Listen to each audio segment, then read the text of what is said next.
Okay, everyone, welcome to an episode of On the Wrist from Off the Cuff. Today we have a cool little comparison from the brand Baltic. A little about them. They are a French microbrand aiming to offer timeless pieces of the highest quality for fair prices. In terms of the type of watch, we're comparing two dive watches, some key characteristics in design language. When you're looking for a diver, of course, you're going to find water resistance, paired typically with some type of screw down crown. You want something that's tough, legible, with a dive time bezel and a diver extension is always nice if on bracelet. We're going to be looking at their Aquascaphe line, and we're going to see the Classic here on the left compared to the Mk2 on the right. And it's essentially Baltic's signature skin diver. And it recently evolved and it's been upgraded from their Classic formula. The Classic still is currently available in the patina colorways, not in the black and silver that you see here, but it is still available, and I thought it would be important to compare, even down to the prices. Of course, it is depending on the current exchange rates, but at the time of filming, it's about $714 versus $749 direct from Baltic, and that is on the strap. They're both here featured on Artem Straps Loopless Hydroflex, which are expensive straps, but they're just some of my favorite, so that's what I got them on, just to kind of make it a bit of more of a one-to-one. Unfortunately, their bracelet hasn't really been updated, so I figured, why not give some people some ideas in terms of, switching things up, because these do have 20mm lugs, which makes them quite versatile. So with all that said, let's go ahead, zoom the camera out, get these pieces in hand, and take a closer look. Okay, guys, so we have the Classic version in the black and silver colorway, which has since been discontinued, or at least currently is unavailable, compared to the Mk2 in their blue, which is a very deep dark blue, which on camera is going to render black most of the time and probably only looks more blue sitting next to a black dial, just because you're going to be able to get that contrast. But as you can see, as the light hits, you're going to get a lot more of those blue tones, but so much here is still the same. So before we get into the differences, let's get into some of the things that are the same. So 38mm in terms of the cases, and then across the bezel is the 39.5. So very small footprint from that perspective. And then in terms of thinness, you're going to have very comparable 12.8mm thick on the older one versus the newer one at 13mm thick. So just slightly thicker, and then 47mm lug to lug on each here. Both do have 120 click rotating bezels.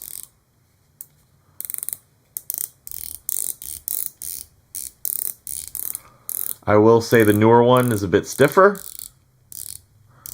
whereas the older model is a little easier to turn.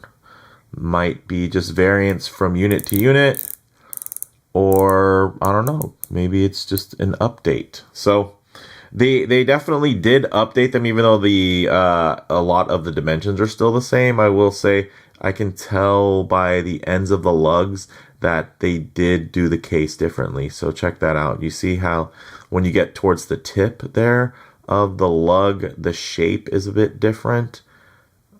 So you're going to have, this one is more of a straight, where this one has more of a gradual taper. So not saying one's better than the other, but this wasn't just them swapping out the bezel insert and dial and handset. They definitely did do some things, but they just kept a lot that worked, right?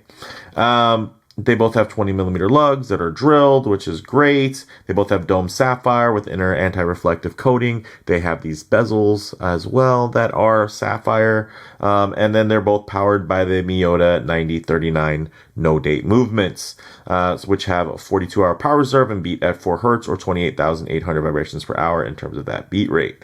Now, in terms of some notable differences here, guys, when we look at the Classic versus the Mk2, one, there's a $35 difference between the two, right? Again, depending on the exchange rates.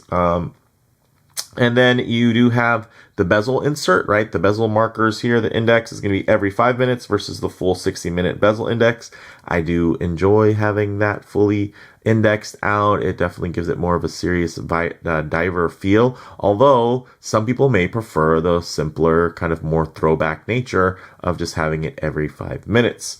Now, the dial, you're getting a semi-sandwich dial versus now applied indices. Now that semi-sandwich is very cool. Look at that. The 6, 3, and 9 are cut out, whereas the rest lay on top. Here, you're going to have it more uniform because they are all these big, chunky applied indices. And I think that in terms of proportions, they look fantastic. Also, you're going to have big crown style with no crown guards versus crown guards, a bit more modern. If I can get the camera, there we go. A bit more modern, flows really well, doesn't detract from the style, still has that older aesthetic, but I think really nicely integrated crown guards with a very nice tolerance on them. Look at how tight they are against the crown. Very nice.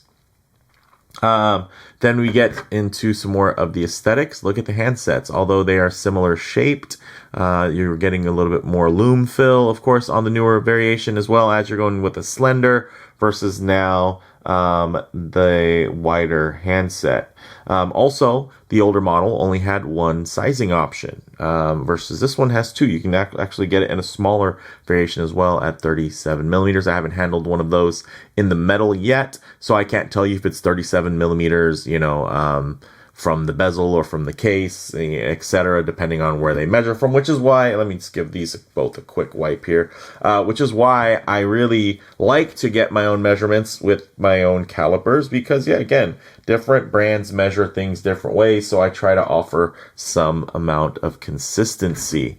So, yeah, I think of course, since these two are very comparable in terms of size, why don't we get them on the wrist and showcase the difference in the way that they wear. Okay, as you can see, this classic model wears fantastic on my 7.5-inch wrist, or 19 centimeters in circumference. Although my wrist is on the larger side of average at 7.5 inches, it's also quite tall and round, so it's not a really wide, flat, accommodating wrist. Somebody with a smaller wrist might actually have a wider wrist from a top-down perspective.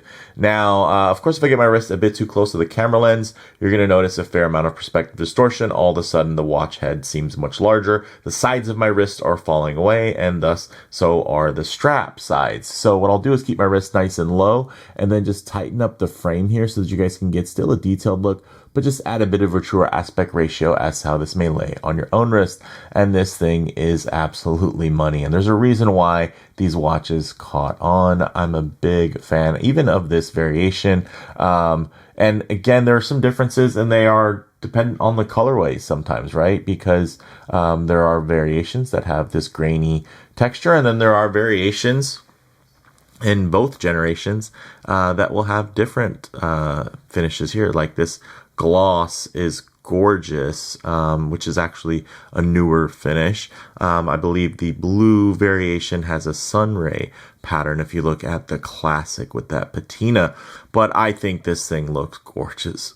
My goodness, guys, I'm getting a little, well, I'm not getting choked up over it. It's just dry in here, but look at the way that sits. It lays, I mean, really beautifully organic in terms of the lines there. And again, the tolerances around the crown guards. I know Baltic isn't for everyone, but there's a reason why they have been pretty universally enjoyed. One, the pricing isn't too aggressive, and two, I mean, the styling is fantastic, and then the execution isn't, it's not doing too many crazy things to really get wrong. They have an attention to detail, and I mean, that's more personified in the simpler, more stripped down variation, but they definitely have taken the challenge now, right? Like, they've been paying attention to how competitive the market has become within this space, and how, just how well finished and how much more capable and complex these watches are in the microbrand space. So I think it's really admirable that Baltic, I don't think anybody was asking like, oh, I'd really love if, I didn't hear anybody. I mean, I think most people probably wanted just an updated clasp. They haven't done that yet, but I don't see, I don't know, because this is also a watch that's great on a strap. So who knows if that's even a priority, but I do like that they did make this thing, obviously there's more lume, it has more of a technical look to it, while still keeping I don't know, they did a great evolution. There's this, right? And, you have that kind of 50 fathoms, but without being a direct homage kind of vibe to it. And then it's nice to see that evolve, right? And I think this looks great. I'm a big fan also of their titanium variation of this, which is a little bit more sized up in terms of the bezel, but it has a very similar case and it's in titanium. I actually did a color comparison side by side between the two, and I actually had them on Artem straps as well. I don't know, maybe that's ties into the Blanc Pawn inspiration in terms of having it on that premium sailcloth style strap. So very, very nice. I love the glossiness of this dial. I love the 3D index there. Those applied indices look fantastic. It just gives you a nice little modern punch. And of course, yeah, I'm somebody who does like to pair blue dials with the gray strap. It's just a very elegant look, and it's also very, very versatile. But with that said, let's actually get these off the wrist, set up for some Lume shots, low light transition, and closing thoughts. Okay, let's go ahead and hit the lights here. All right, as you can see, the Lume here is very, very potent. I think in both sides there, but of course, the older variation is going to be a bit dimmer by comparison, probably due to the compound as well as the application, and then even just the overall level of application, right? There's just more that's applied because we're going to go from a semi-sandwich that has a lot of printing and painting to now applied. And then even, of course, you're getting the full index versus the every 5 minute on that bezel insert. But one thing I like to work in is going to be a bit of a low light transition, because you're not always going to be out in the middle of a field enjoying direct sunlight. A lot of times you're going to find yourself coming out of buildings, walking underneath overhangs, or just hanging out underneath the shade of a tree. So it's nice to see what these colors, textures, and finishes render like in less than optimal lighting. And I think they both look quite good. Of course, they're going to play with the light in different ways. Here on that classic variation with the granular dial, which again, you can still get in the Mark IIs,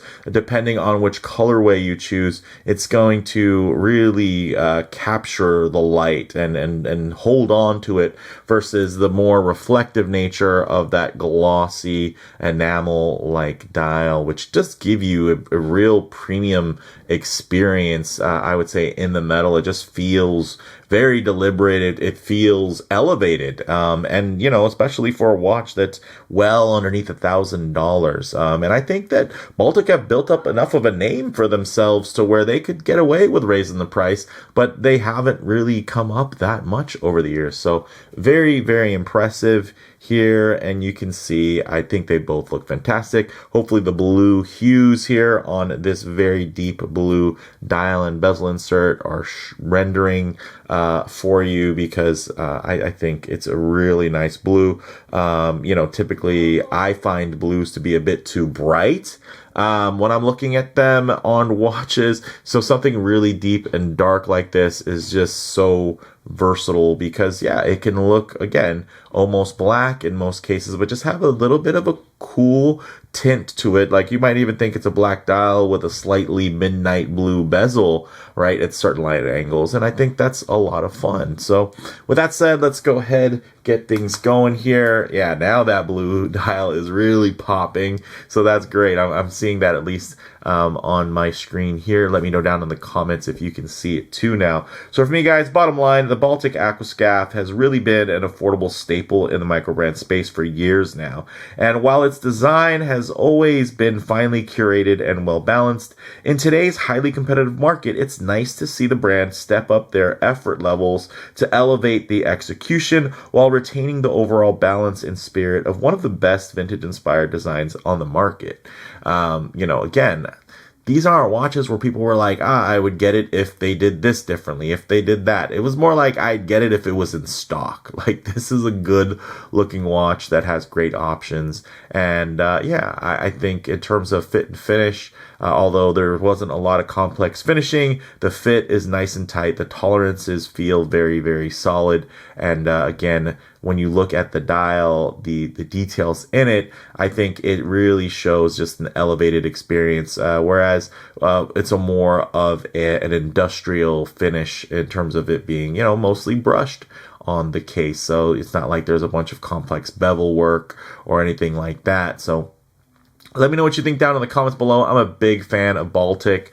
These models are great. Of course, you know, I have my own allegiances and alliances to brands like Seiko for my daily wears. But in terms of micro brands, Baltic are definitely one that from a design perspective, a value perspective, they just continue to deliver. But let me know what you all think down in the comments below. If you like the video, please do a like. And if you haven't already, please subscribe for more content just like this. Thanks, guys.